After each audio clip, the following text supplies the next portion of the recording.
من ذا الذي يقرض الله قرضا حسنا فيضاعفه له أضعافا كثيرة والله يقبض ويبسط وإليه ترجعون. بسم الله الرحمن الرحيم. بنراني برز خوشوي إصلاح خوي پروگراتان لبه داواکارین لخوای پروگرات طاعت و عبادتی هم لایق قبول فرمه.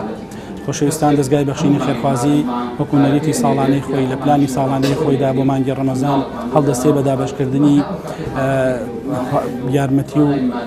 و بەشە خۆراک بەسەر کۆمەڵێک لە هەژاران و نەداران. چەند پرۆژەیەک بۆ مانگی ڕەمەزان دادەنێت. یەکێک لەوانە هاوکاریکردنی ئەو کەسانەیە کە توش بوون بە نەخۆشی گورچیلە کە ئەمڕۆ لە شاری سلێمانی دەستگای بەخشینی خێرخوازی هەڵدەستێ بە هاوکاریکردنی نزیکەی 100 توش بوو بە نەخۆشی گورچیلە لە سنووری پارێزگای سلێمانیدا. خۆشەویستان دەستگای بەخشینی خێرخوازی هەمیشە بە هاوکاری خێر و سەدەقەی خێرخوازان دەتوانێت پرۆژەکانی بەپایان بگێنێت. لەم ڕاپۆرتدا ببینیم کە کۆمەڵێک خەڵک کە خوای پەروەردگار وەکو بەهرە وەکو تاقیکردنەوە نەخۆشیێکی داوە بەسەریانە کە لێرەدا بە وەرگرتنی هاوکاریەکانی ئێوە دڵخۆش دەبن.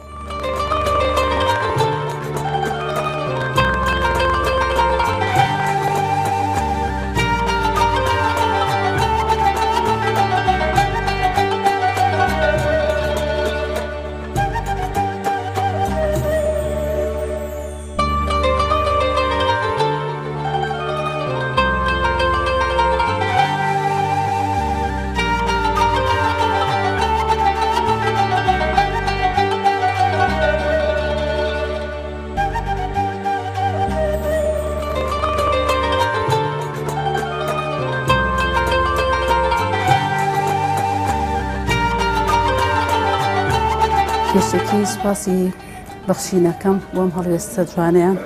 هەموو ساڵە من لە 2002 لەگەڵیانە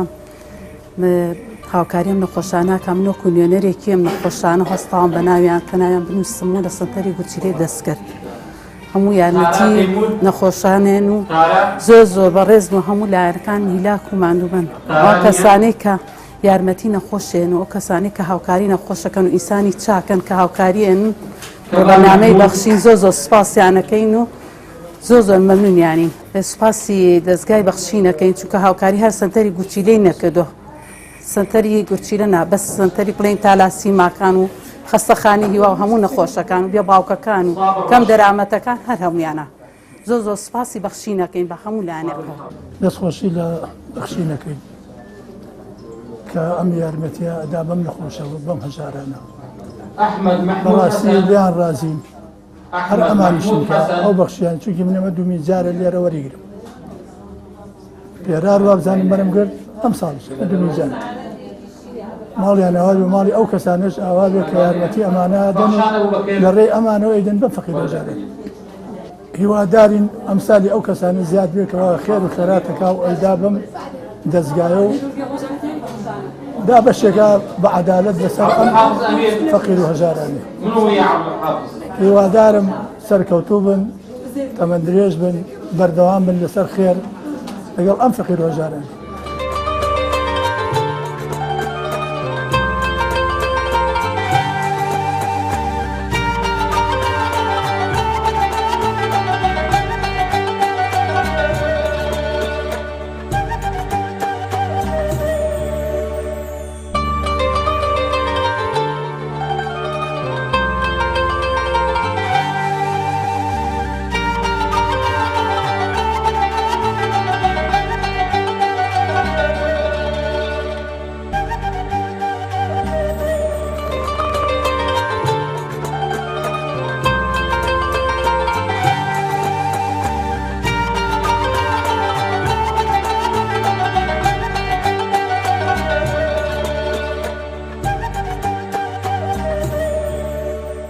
زۆر سوپاسی دەستگای بەخشینەکەم کە بەڕاستی دایمەن و هەمیشە لە یارمەتی ئەم نەخۆشانەیان کە ئەوەی من بەنسبەت منەوە من دایکی نەخۆشێکم زەرعی گورچیلە کراوە تا ئێستا تقریبا 3-4 جار بانگ کراوم ماڵیان ئاوا بێ کە ئەم هەڵوێستە جوانیان هەیە خۆزگا هەموو کەسێک بیتوانێت وەکو ئەمان یارمەتی نەخۆش بە چکۆم بەڕاستی نەخۆش لە هەموو کە زیاتر پێویستی بە یارمەتیە ماڵیان ئاوا بێ و ئەم خەرخۆزانش ماڵیان ئاوا بێ کە یارمەتی ئەم نەخۆشانایەن یارمەتی بێ لەوەی کە لە نەخۆشیان یارمەتی بێ باوکەکانیان و هەتی و کەم دەرامەت و هەژار و یاخوا نمونەیان زیابێ خۆزگە هەموو ئەو سەرمایەدارانی کەش چایان کردایە لەو خێرخەوازانەی کەەوە تا چەندەها ساڵە یارمەتی ئەم نەخۆشانیان زۆر سوپاسیانەکەین ماڵیان ئاوا بێ و نمونەیان زیابێ و خوا زیاتر ڕزق و بەرەکەت بڕژێ بە سەریانە زۆر بەخێراتنی کەناڵەکەتانەکەم کەناڵی بەخشی زۆر مەمنونم کە هەموو نەخۆشەکان بەسەرەکەنەوە هەر ئێمە نین هەموو نەخۆشەکان بەسەرەکەنەوە کرێتی بەسەرەکەنەوە زۆر مەمنونی ئێوە زۆر مەمنونی دکتۆر شیروان و سەنتەرەکەین بە گەورە و بچووکیەوە کارمەندەکانی هەتا کارگوزارەکانی یارمەتیمانەدەن هیوادارم حکوومەتیش چاو لێەوە بکەن یارمەتی ئەم نەخۆشانە بدەن نەخۆشمانەی 20 ساڵە غەزلەکە هەمووی خانی فرۆش هەمووی سیارا فرۆشەیە گۆڕێ زۆر بەڕاستی هەر ئەوەنە چاو لە بەخشین بکەن یاڕەبی ماڵتان ئاوا بێ خێرتان بن و سێبەرنامەی بەخشین هەر بۆ ئێمە نین بۆ هەموو نەخۆشەکان ئێمە نەخۆشەکانمان وەکو سالا سیماوین هەموو هەفتەیەک ئەبێ 3 ڕۆژ بچین بۆمان نییە ڕۆژێک تاخیر بی زۆر مەمنونتانم یەخوا هەر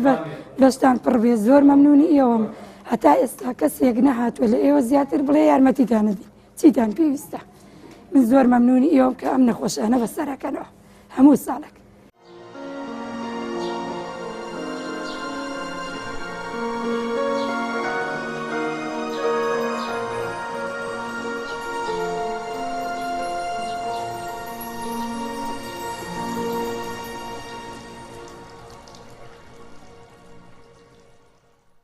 سەرەتا دەستخۆشاکەن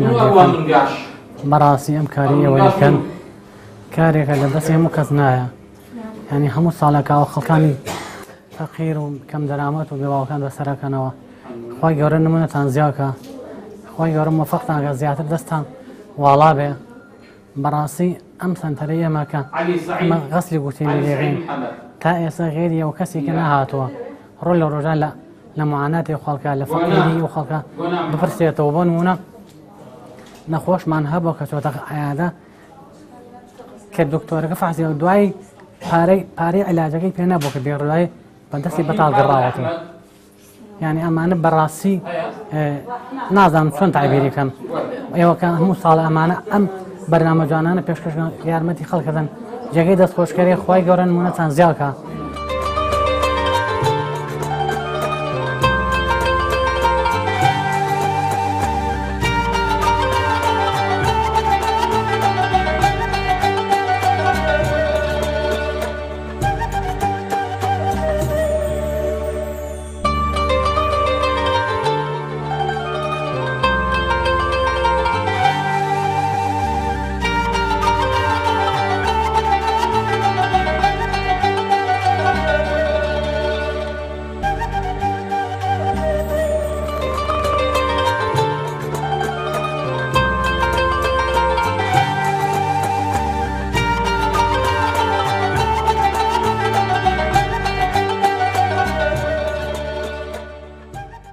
بسم الله الرحمن الرحيم سرت دعوة كرم الخير ودقال ماني رمضان بخير وخوشي بسر أمتي في غمري خوادا بين يتوا بسر أمتي إسلاما بين يتوا ونيوج ورجو طاعة وعبادتي ملاك يقبل كربه خوش يساني أمل دزقاء خير خوازي بخشين وكل شيء همو صالح مان لما كان رمضان دا كومال بروجي خێرخوازی و ناوازە پێشکەش ئەەکەین و جێبەجێ ئەەکەین بۆ ئەو چین و توێژانێکەوە شایان و شایسته ئەوەن کە ئێمە لە کۆمەڵگادا چاومان لەسەریان بێەوە چاومان لیان بێەوە دەستی هاوکاری و یارمەتیان بۆ درێژ بکەین بە خۆشبەختیەوە بە خۆشحاڵیشەوە ئەم ساڵیش لە مانگی ڕەمەزانی ئەم ساڵدا کۆمەڵێ پرۆژەمان لەبەرچاو گرتووە بۆ جێبەجێکردن کە یەکێک لەو پرۆژانە یارمەتیدانی ئەو نەخۆشانەکەەوە ڕستنی گورچیلا ئەکەن و پێیان ئەوتێ نەخۆشانی گورچیلەی دەستکرد لێرەوە لە شاری هەولێر بە خۆشبەختیەوە و بە خۆشحاڵیەوە ئەمڕۆتوانیمان زیاد لە 100 نەخۆش لەو نەخۆشانە لە شاری سلێمانی هاوکاری و کۆمەکیان بەسەرا دابەش بکەین بە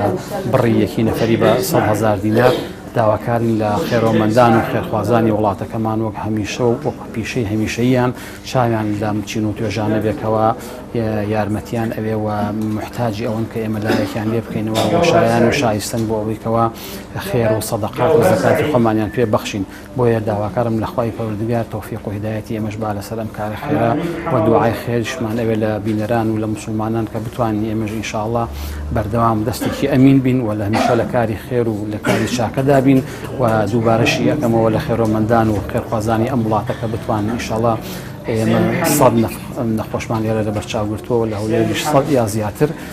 ئەوان ئەگەر بتوانین هیممەت بکەن لە هەموو ڕوویەکەوە لە هەموو چین و تۆژەکانەوە بتوانین ئینشاءڵڵا هاوکارێکی باشتر بن هەتاوەکو ئێمە پرۆژەکانمان زیاتر و زۆرتر جێبەجێ بکەین لەم بوارەدا خوای پەروەردگار هەموو لە یەکمان سەرکەوتوو بکە ئینشاءڵڵا.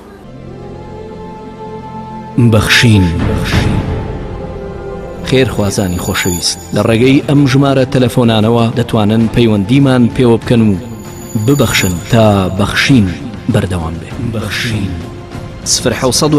961 11 13 0 961 35 0 750 723 25 55. بینەرانی بەڕێز و خۆشەویست ئەو کاتانەی کە خەندە دەکەوێتە سەر لێوەی منداڵێکی بێباوک ئەو کاتانەی کە نەخۆشێک دەبینی هاوکاریەکانی تۆی خێرخوازی پێدەگا خۆشترین ساتەکانی ژیانی ئەو مرۆڤەیەکە دەبەخشێت. خۆشەویستان کاتێک کە سفرەی ماڵێک ئاوەدان دەکرێتەوە خێر و سەدەقەی تۆش لە لای خوای پەروەردگار نووسراوە و دەنووسرێت. کاتێک لە مانگی ڕەمەزاندا تۆ دەبەخشی بە دڵنیاییەوە خوای پەروەردگار چەندان قات پێت دەبەخشێتەوە. لە کۆتاییدا دەڵێن خوای پەروەردگار عیبادەت و تاعەتی هەموو لایەکتان قبول بکە و خوای پەروەردگار بەرەکەتی خۆی بڕژێنێ بەسەر ماڵ و سەروەت و سامانتاندا. ئێوە ببەخشن بۆ ئەوەی ئێمە هەمیشە لە خزمەتی نەداران و بێباوکان و هەژاران دابین. ببەخشن تاکو بەخشینەکەی ئێوە بەردەوام بێت. بەخوای گەورەتان دەسپێرین خواتان لەگەڵ.